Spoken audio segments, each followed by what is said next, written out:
नमस्कार, आपका स्वागत है कॉस्मेड में। 22 अप्रैल 2025 को हुए पहलगांव में आतंकवादी हमले ने पूरे देश को हिलाकर रख दिया था। जी हाँ, इस हमले में 26 लोगों की मृत्यु हो गई थी। इन्हें मार दिया गया था। सिर्फ इनका कसूर ये था कि ये हिंदू थे। पूरी खाली थी, मेरा पति साइड में था, एक इंसान आया, उसने उसको गोली मार दी। यहाँ पे उसने बोला कि शायद मुस्लिम नहीं है, उसने उसको गोली मार दी। नहीं, आप टेंशन मत लो। अब बेटा आप यहाँ पे रहो, हम साथ में। मैडम, ये जो भहीद साहब है प्रेसिडेंट, आप टेंशन मत लो। मेरे पति का बच्चा लो। हम बचा देगा कोई।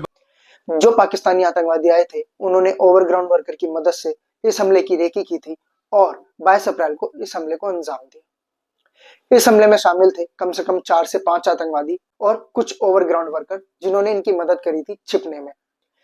यह हमला प्री प्लान था।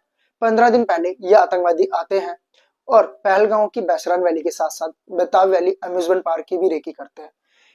जब ये देखते हैं कि बेताब वैली अम्यूजमेंट पार्क की सुरक्षा के पुख्ते इंतजाम है और बैसरान वैली रिहायशी इलाके से काफी दूर है, जहां पर मदद पहुंचने में लगभग आधा घंटा तो लगेगा ही, इसीलिए ये उस जगह को चुनते हैं और वहां पे जो इनका मोटिव होता है ज्यादा से ज्यादा कैजुअलिटी करना, उसको ये करते हैं।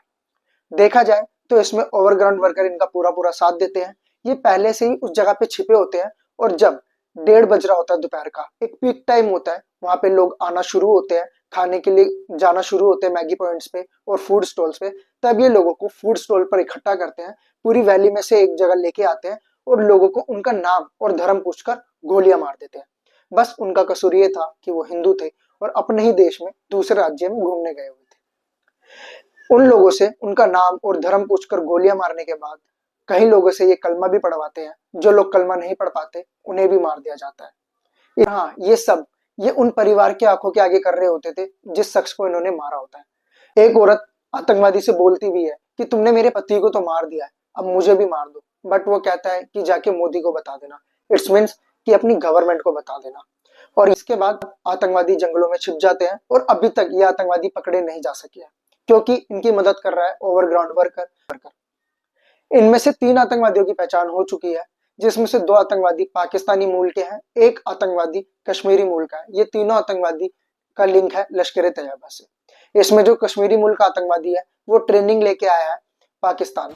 इस हमले की जिम्मेदारी ली है रेजिस्टेंस फ्रंट ने, जो एक सब यूनिट है लश्कर तैयबा की।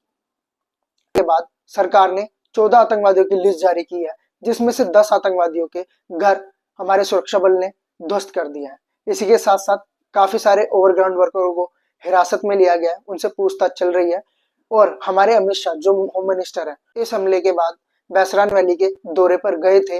वहां पे वो घायलों से मिले अस्पताल में जाकर, और जो लोग मृत हो गए थे उनके परिजनों से उन्होंने उनको वादा किया था आतंकवादियों को नहीं बख्शा जाएगा, चाहे वो कहीं पे भी छुपे हो। इसके बाद तुरंत इंडिया में बैठक होती है राजनाथ सिंह की, जो हमारे डिफेंस मिनिस्टर है, प्रधानमंत्री मोदी जी, अमित शाह और हमारे नेता अजित डोभाल और सेना प्रमुख की।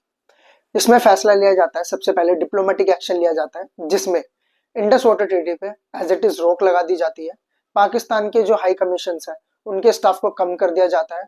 उन्हें जल्द से जल्द नोटिस दिया जाता है कि अपने स्टाफ को पाकिस्तान भेज दिया जाए और स्टाफ की संख्या कम कर दी जाए। पाकिस्तानी वीजा पॉलिसी रद्द कर दी जाती है और पाकिस्तानी नागरिकों को निर्देश दिया जाता है कि वो जल्द से जल्द इंडिया को छोड़कर अपने देश चले जाए। ये बहुत इंपॉर्टेंट फैसला लिया गया है सरकार द्वारा, क्योंकि 1960 में इंडस वाटर ट्रीटी होती है पाकिस्तान के कराची में। तत्कालीन प्रधानमंत्री भारत के पंडित जवाहरलाल नेहरू जी और तत्कालीन राष्ट्रपति अयूब खान पाकिस्तान के द्वारा।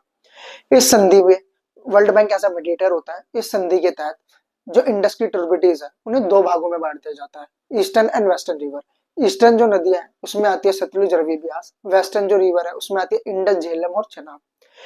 जो ईस्टर्न नदी है उसका पानी भारत 100% इस्तेमाल कर सकता है इस संधि के तहत, बट जो वेस्टर्न रिवर है उसका भारत सिर्फ 20% पानी इस्तेमाल कर सकता है इस संधि के तहत। और हाँ, वो भी 20% पानी सिर्फ Bharat hydro power project, agriculture और फिशिंग के लिए। जब से ये संधि हुई है उसके बाद भारत और पाकिस्तान के बीच काफी युद्ध हुए, बट अब तक इस संधि पर रोक नहीं लगी थी। बट इस बार भारत सरकार द्वारा काफी कड़ा एक्शन लिया गया पाकिस्तान के खिलाफ, क्योंकि जो ये आतंकवादी आए थे ये पाकिस्तान से ही आए थे। इसके बाद फिर से इंडिया में मीटिंग होती है प्रधानमंत्री Modi ji, defence minister, home minister और तीनों सेनाओं के प्रमुख और हमारे सुरक्षा सलाहकार अजित डोभाल जी की, जिसमें सेना को फ्री हैंड दे दिया जाता है कि सेना कब, कहां और कैसे हमला करेगी, अब वो सेना की जिम्मेदारी है। हमारी सेना पाकिस्तान पर कड़ा एक्शन लेती है ऑपरेशन सिंदूर के दौरान। ऑपरेशन सिंदूर की बात करेंगे हम इस वीडियो के पार्ट 2 में। जय हिंद।